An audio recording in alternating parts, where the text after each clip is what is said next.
realize that you and I don't have more than just being best friends? Bakit ka ba nagalit kay Angel? Dahil feeling mo inagaw ko siya si Ivan? Angel, mas una ko siya naging best friend, wag mo siya naging boyfriend. Yeah, you're right. Pero best friend ka lang. Oo, alam mo na best friend lang ako.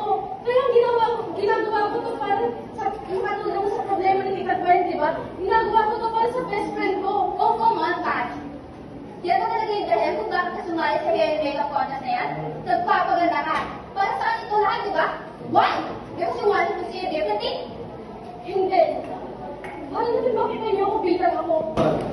Ming, patay naman ka na, Ming. Alam kang patay. Nahihit ka? Gusto mo sila dumatay? Hindi. Ming. Ikaw palang Ming na Ming. Akala ko, motor na. Itatanong ako. Ano naman ang tatanong mo? Ano, Tere? Para ka andar. Ming. Tawag ka na tawag. Usap ako. Tawag ka na tawag. Lecture mo nga ako.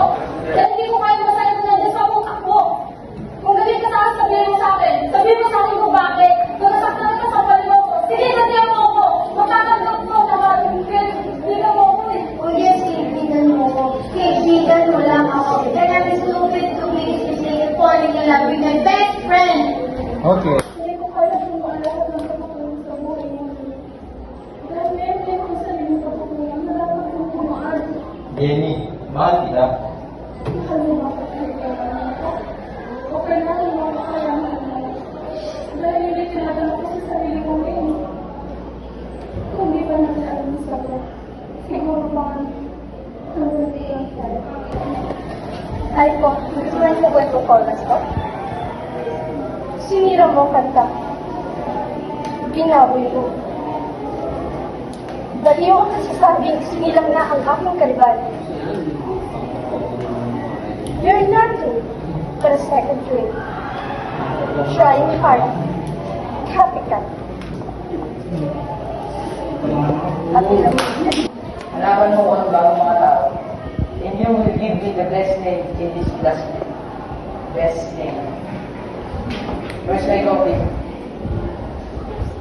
Where the hell is my coffee? Action! Mga kapuso, huwag kayong manahimik o magdalawang isip kung mayroong nangyayari katiwalaan o reklamo, ipagbigay alam lamang sa sumbungan ng bayan na ito ang aming hotline. Mabilis. Ikaw ang masura. Noon, pinakakaano ka dahil akala ko mabait ka. Ang akala ko tao ka. Sinabaybayan kita. Minantayan kita. Minahal kita lagi niya. Minala kita. Hindi ko makakalimutan ng hamahin mo ko. Lagyan mo ko sa huli ko. Mula nun, isilong pa ako. Hindi kita nagpapatayan sa dunya. Lalabasan na kita. Po kita. Ginagawa niya yung gusto niya. Ay bakit kami hindi pwede? Wala akong ginagawang masama. Akala mo lang wala, meron. Really, I'm sorry. Please try to help me move on. Ngayon ka ba? From everything that's keeping you from moving on. Bakit? Ano ba naman sila alam ko? Alam ko kung ano mga pagdaanan ko? Hindi. So, stop acting like you know me. Stop acting like you know me. Masunurin tayo sa show mo. Pero ako yung host. Ikaw, guest. Untitled show. Ikaw ito utos. Huwag kang makikiapin. May isang tanong lang ako sa'yo. Nakakain mo sana ako. May relasyon ba kayo sa asawa ko? Wait, did you understand? I'm your brother. Bala ka sa buhay mo.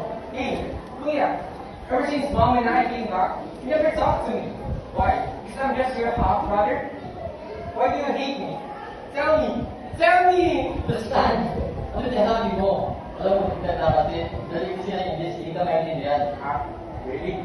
Buhay na naman, hindi sila naman ng English. I'm sorry. Oh, pasensya na ako, Kuya. Wala kayo ibang gagawin kundi mag-relax?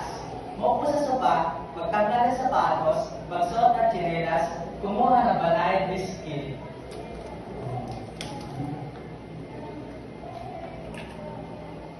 Magsalin.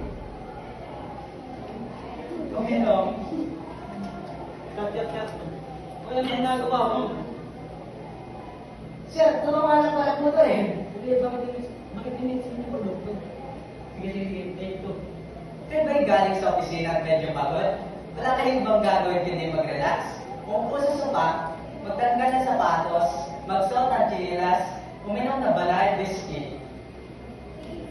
Magsalin. Uminom